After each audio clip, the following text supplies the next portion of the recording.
की तरफ जा रहे हैं। कोरबा में पिछले जो असेंबली के चुनाव थे, लगभग 8 सेगमेंट में से काफी कुछ बीजेपी के हाथ नहीं लगा।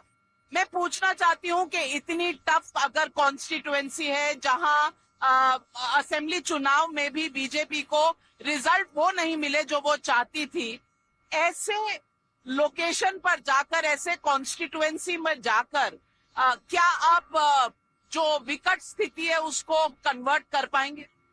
देखिए, कोरबा हम जीतने जा रहे हैं, पहले एक बात समझ लीजिए।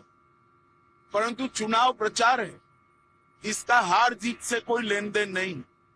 हमारा कैडर होता है, हमारी आइडियोलॉजी है, हमारा चुनाव का एजेंडा है, संकल्प पत्र है। भारत के हर नागरिक तक ये पहुंचना चाहिए। और बीजेपी के कार्यकर्ता है नाते, नेता है नाते, हमने भारत के हर नागरिक को हाथ जोड़कर भाजपा के लिए वोट करने की अपील भी करनी चाहिए। चुनाव प्रचार सिर्फ हार जीत के लिए नहीं होता है, लोक संपर्क और लोक संग्रह के लिए भी होता है।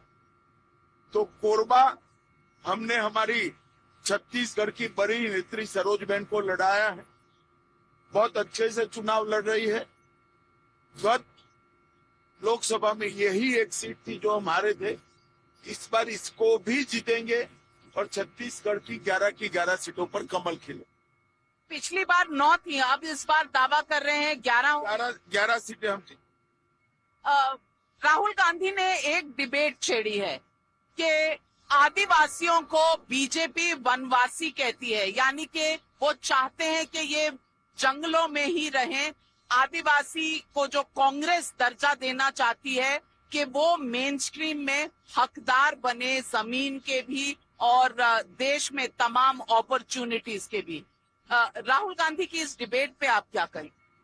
राहुल गांधी को आपके अलावा देश में कोई बहुत सीरियसली लेता नहीं है।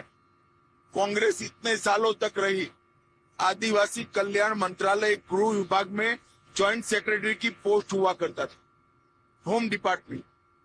अटल जी ने एक फुल फ्लेज मंत्रालय बनाया। मोदी जी ने आदिवासियों को घर, बिजली, पानी, 5 किलो अनाज प्रति व्यक्ति, 5 लाख तक का पूरा स्वास्थ्य का खर्चा, घर में गैस का सिलेंडर और ढेर सारी रोजगारी की तकें उनको उपलब्ध कराई। अब तक कांग्रेस ने कभी देश के सर्वोच्च पद पर आदिवासी को नहीं बिठाया।